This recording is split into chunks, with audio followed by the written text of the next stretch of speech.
liturgically appropriate, right? All right, so I'll check in with Margaret. Are we streaming? Are we on-ish? Yeah, should be. All right, that's fine. We'll catch up. It'll be good. I have notes. I got stacks of stuff. I'll do my best. Sound good? I'm going to grab a music stand, though, because I don't want to...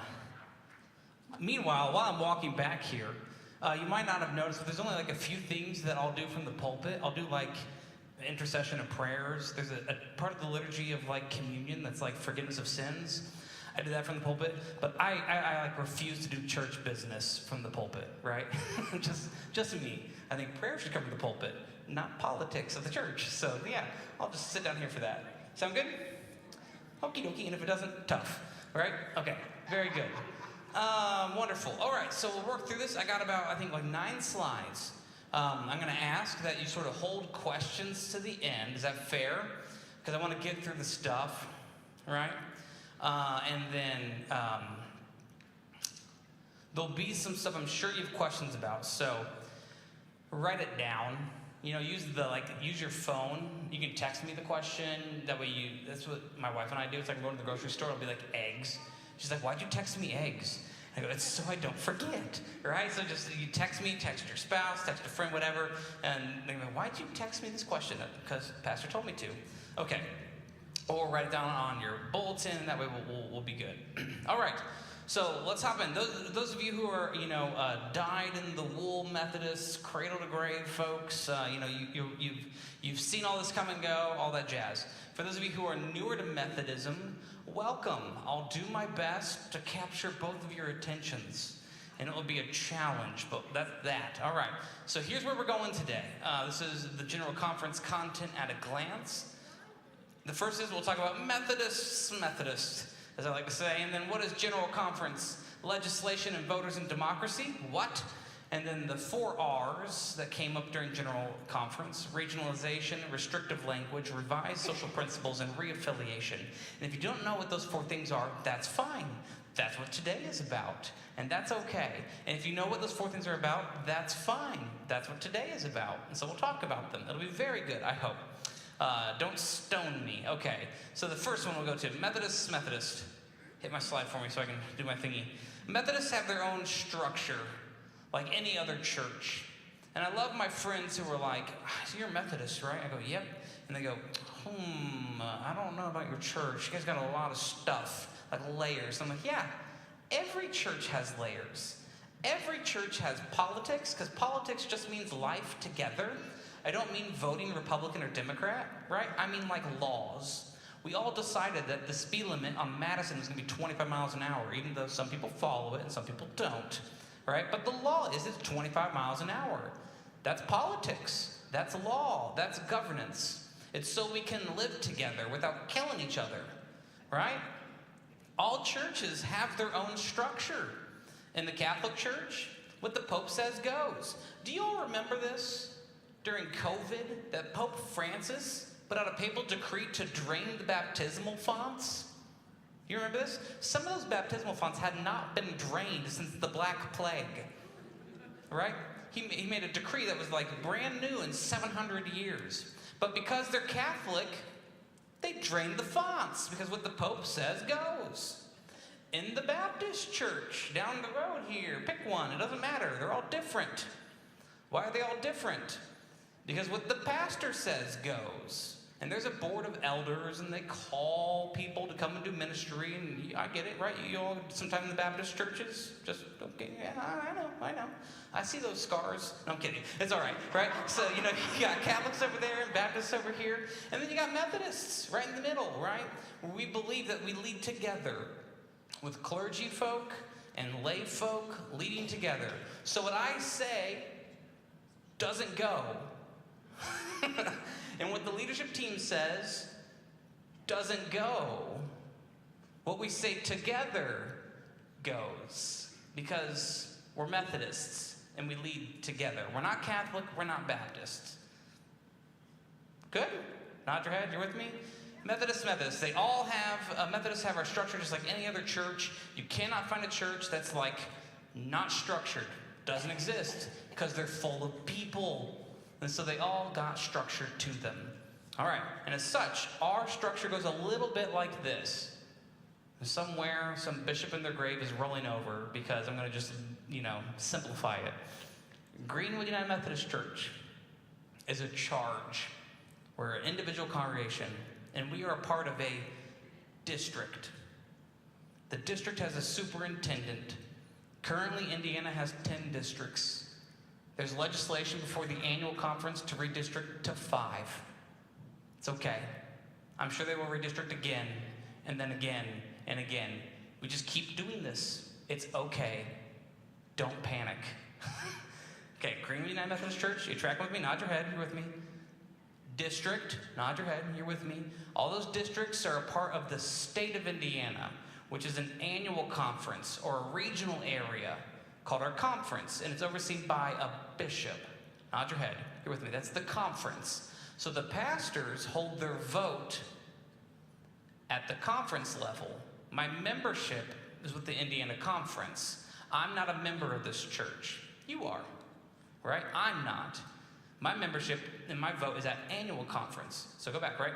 Greenwood UMC, district, conference. All those conferences are a part of jurisdictional conferences. And I know, I can see it in your eyes. You're like, please, stop it. Right? But I gotta go there with you, right? So jurisdictional conferences. And those jurisdictions, they elect things like bishops and other stuff. It's a group of annual conferences. So we're a part of a jurisdictional conference. Things like, Ohio and Illinois and Michigan, the Dakotas, Iowa, Minnesota. It's the North Central, I think, jurisdictional conference. As you can tell, I have no notes. So that's what it is. And then those jurisdictional conferences, they all come together and they form the General Conference. The General Conference is the highest legislative body of the United Methodist Church. It's what speaks for the church. It is formed of, you guessed it, delegates, half clergy and half laity. Doing okay so far? I hope. If we're not, mercy me. We're going to be for a roll of hurt. We're doing all right? Okay, so what is General Conference? It is the top lawmaking assembly of the United Methodist Church. It is the final authority on church law, et cetera, et cetera, et cetera. It is the only entity that can speak for the UMC as a whole. What it says is our official stance. So if the United Methodist Church said, the liturgical color for Pentecost is red, the liturgical color for Pentecost is red. It does not mean you have to agree with it, but that's what it is. Right? I guarantee you, if we took a field trip and we went to Our Lady of Greenwood or St. Francis Clare and we sat in the pews, 90% of them don't know the official stance of the church. They don't care. They don't care, because that's where they find home. That's their faith community, right? I grew up at a church that I won't name on 135, right? And that church changed and left a denomination, and those families are still there. They don't care, because they do faith together. But the official stance of the United Methodist Church is held by the General Conference. It doesn't mean you have to agree with it. Okay, that's that. I want to say one more thing. So think about the stance of like the company that you worked for, or even the United States. You may not agree with our immigration laws. You may not agree with, I don't know, what tax bracket you fall in, right? I don't agree with our tax program in the United States. It doesn't matter. It doesn't matter if Josh agrees or not. I still have to pay my taxes. It doesn't matter if you agree with our border of Indiana or not. It doesn't matter. That's what it is. That's the official stance. Does that make sense? I think it's going to be really important. That's why I'm asking. All right. Okie dokie. The General Conference is multicultural, multilingual. The languages that are included are American Sign Language, English, French, Kiswahili. It's part of Swahili, but outside of, and Portuguese.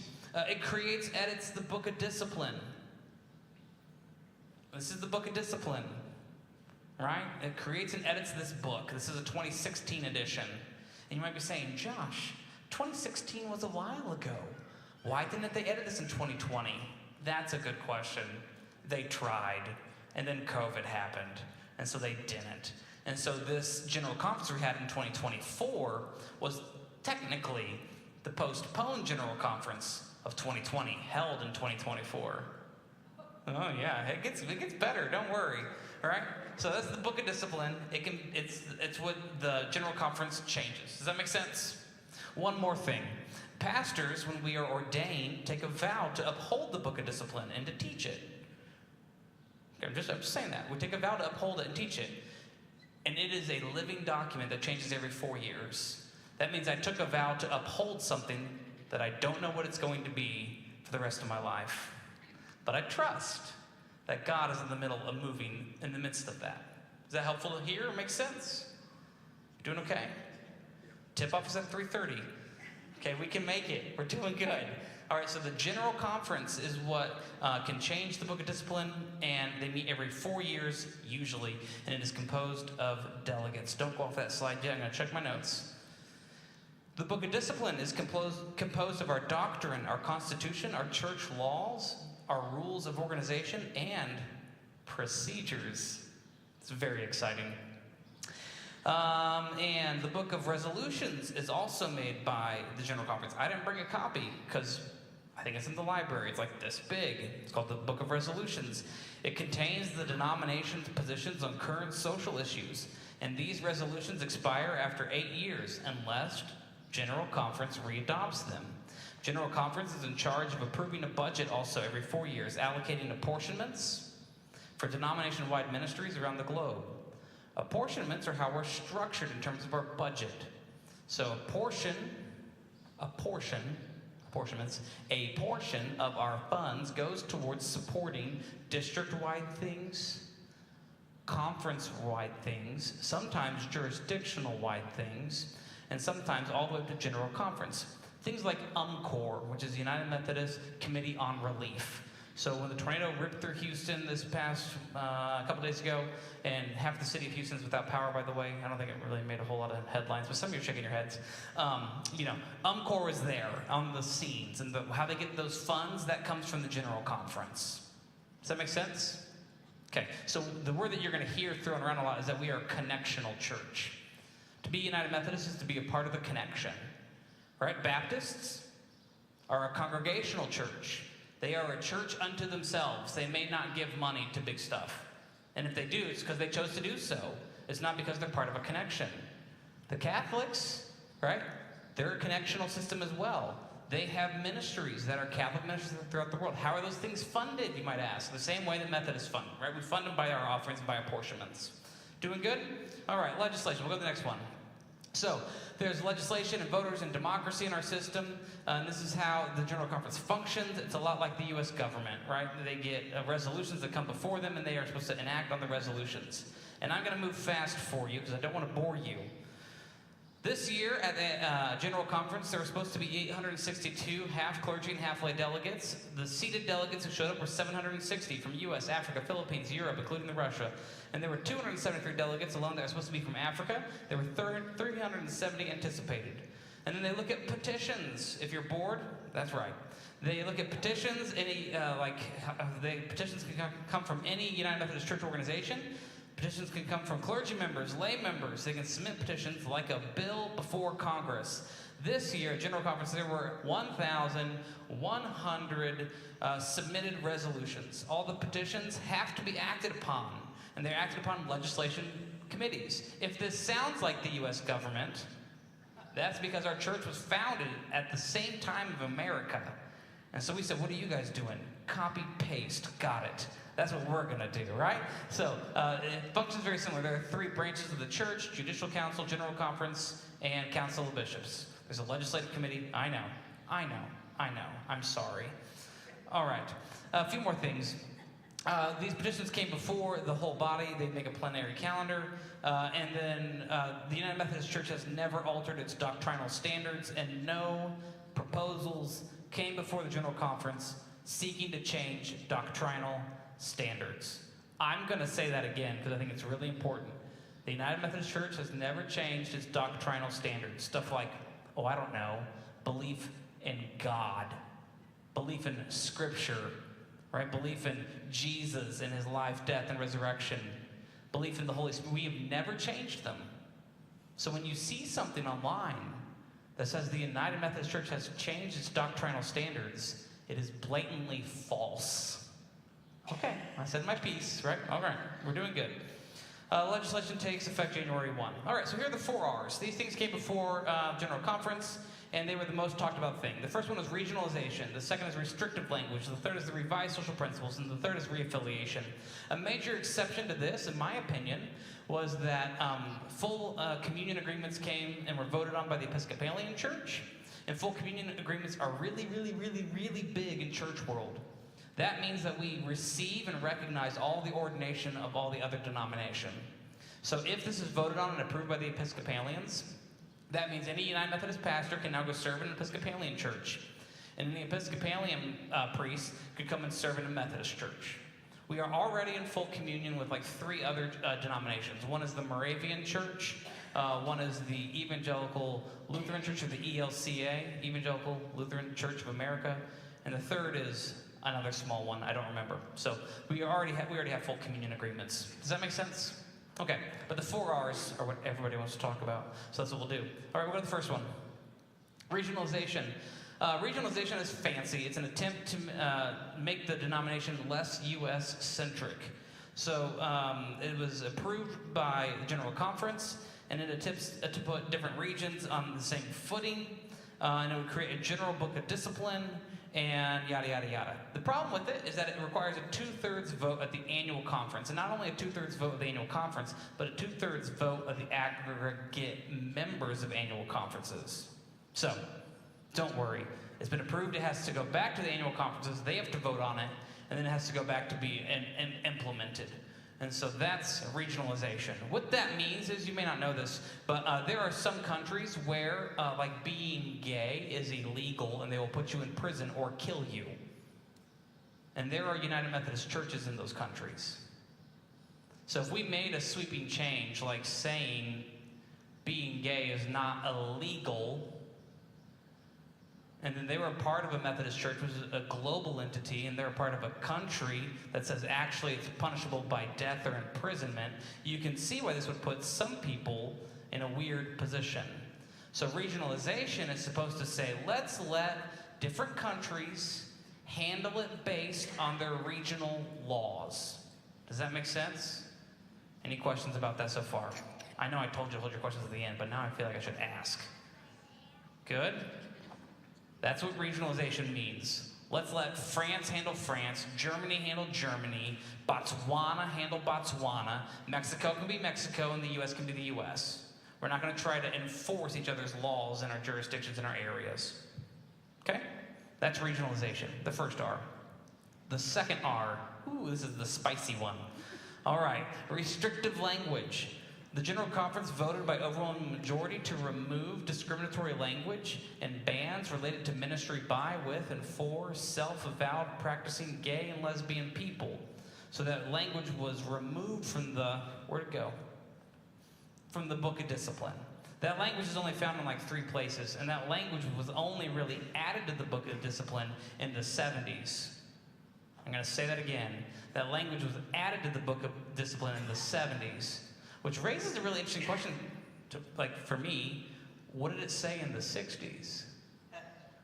It wasn't there. It was added. And now it's been removed. So it could be added again.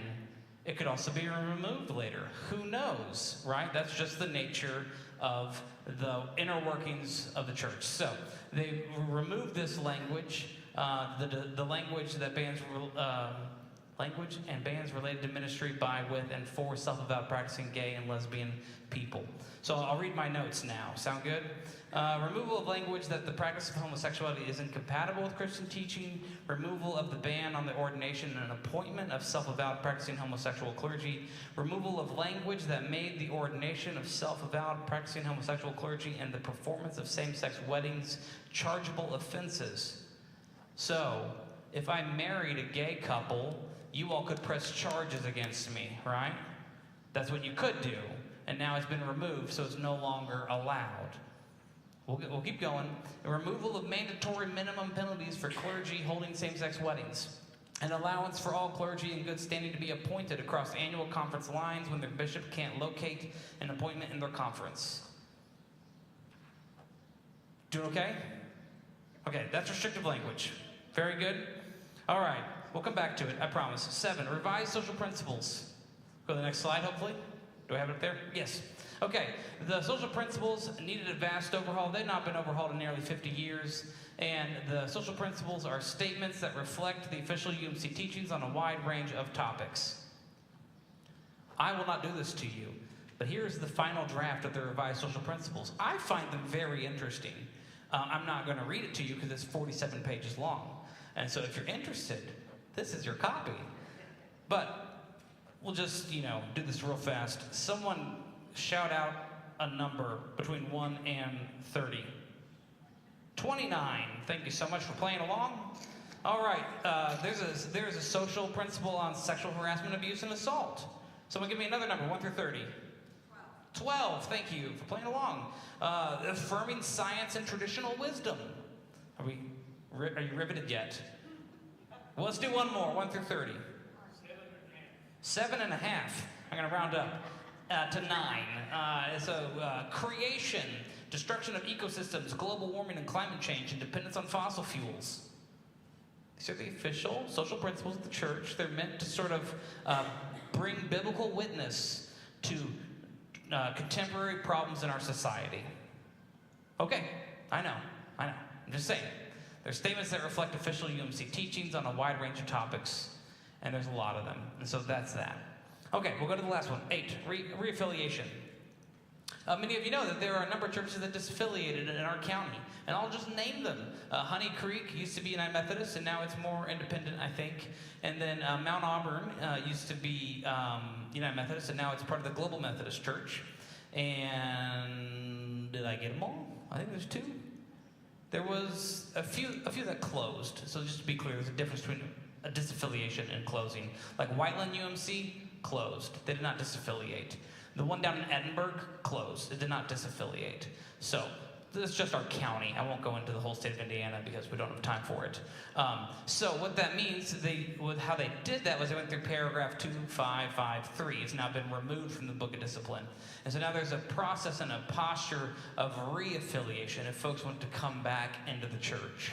That has to do with a whole lot of things. I did a town hall a while ago. It was like an hour and a half long. If you want to talk about this, take me to lunch. You're paying. And then I will talk about it all you want. I'm happy to do so.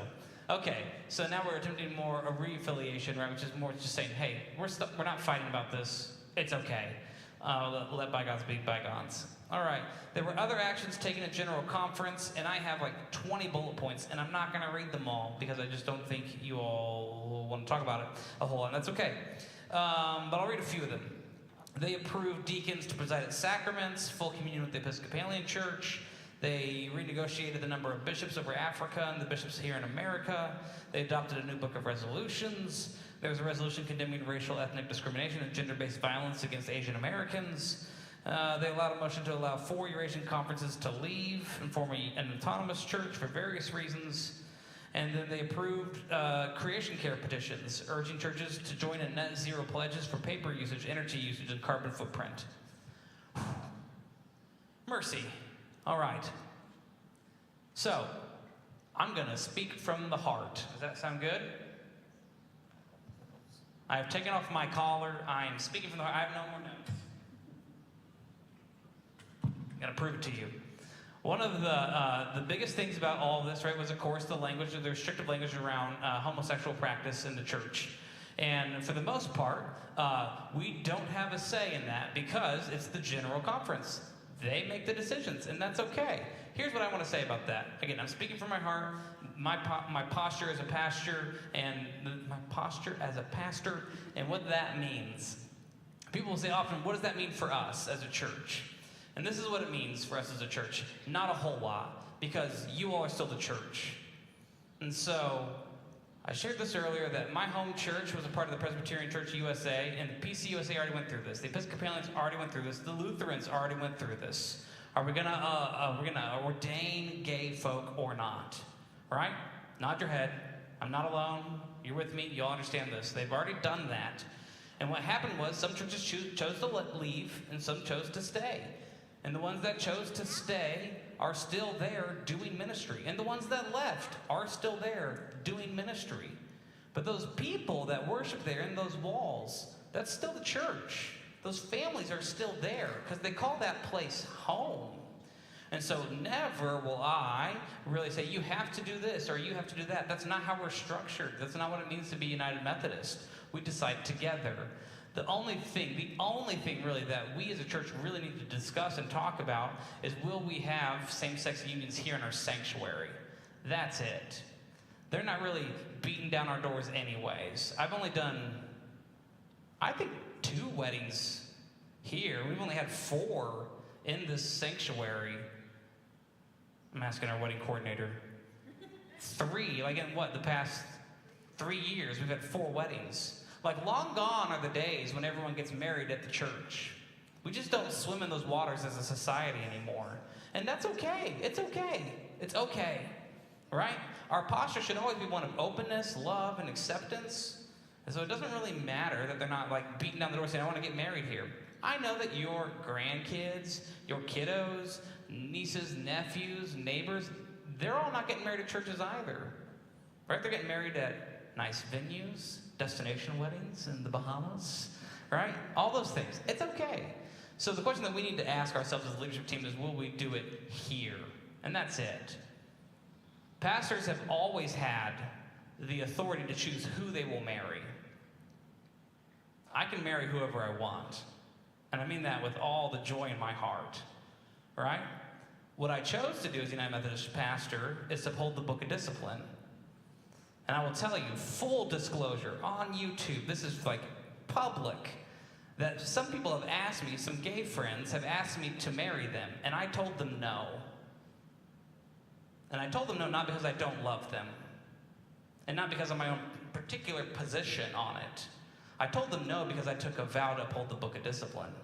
That's why I told them no. I shelved my own thoughts on the issue and said, I cannot.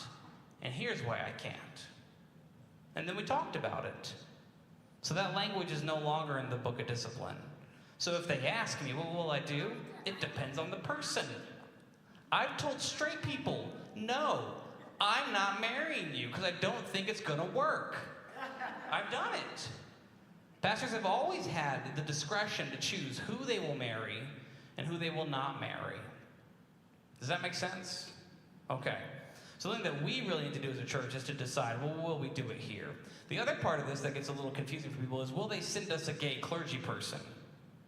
And I'm going to say that prior to 1970, there were gay clergy people. We had the same policy as the Army. Don't ask, don't tell. That was the official stance because it wasn't spelled out. Does that make sense? Is that helpful to hear? Okay, so here's how consultation works in the United Methodist Church. Consultation is the appointment of clergy people. And some of you who sat in on some interviews, I reminded people that we were interviewing that I may not be your boss for forever. I may not be your pastor for forever. In fact, I know for a fact I won't be, because I'm going to die, right, one day, or the bishop's going to move me. That's just how it works. And so what that means is that when the bishop moves me or I die, one of those things is going to happen, or I retire. I guess I could retire. Is they will call, right? They will begin a process of consultation with the church, right? Show of hands, how many of you have gone through a pastoral transition here at Greenwood United Methodist Church? Oh, some of you are not raising your hands, right? I know, right? You've gone through a pastoral transition, so you know how this works. There'll be a consultation, and they say, what are you looking for in a pastor? And they'll write it down. Whether or not they're listening, I don't know. But they ask, and then what they're going to do is they're going to look at the available pastors who say that they want a move. You tracking with me? And they say, whose gifts matches this place? That's what it means to be United Methodist. If we were Baptists, we would call a pastor, but we're not, right? We have an episcopacy. We have a bishop that oversees and orders the church, and they send the pastor. Greenwood has always been an accepting place. You all, consulted with cabinet, and Insuk was appointed here, a Korean woman in Indiana. You all are an open, affirming, loving congregation. There are churches in this conference that have told the cabinet, we do not want a woman pastor. And I normally pick my jaw up off the floor and say, do you know what it means to be United Methodist? Right? We've always ordained. Well, this is crazy. There are conferences that say, we don't want that. And you know what the bishop's going to say? Tough. Right? Tough. And so you all received a woman pastor. And it was amazing. A gift, right? She did a doctorate here, and now she's a district superintendent. We should be proud of that as a congregation. That's part of our legacy. That's a beautiful thing. A beautiful thing. New paragraph. Here's what they don't want to happen. The cabinet, the conference, the bishop, they do not want a bad pairing. Right? They do not want to send you a big old goose egg of a pastor. And they do not want a congregation that says, ugh, we don't want that person here. And the reason why they don't want that to happen is because it's not good for anybody. It's not good for the church. It's certainly not good for the pastor. It's not good for the pastor's family. It's not good. They want good appointments. They want good relationships. The process of consultation has not changed and was not amended at General Conference. Is that helpful to hear? Does that make sense? All right. I've done my bit. I've read all the slides. I did the notes. I'm now going to be quiet for a moment and just hear what questions you might have, concerns you might have. And if I can answer them, I will. And if I can't, I'm sorry. So one thing we'll do is I'll ask you, Margaret, are you still up there? Great, voice from above. Can you please turn off YouTube? That'll be great. So you can ask your questions, and it won't be forever on the internet. But what I just said will be. Great, perfect, so good. What could happen?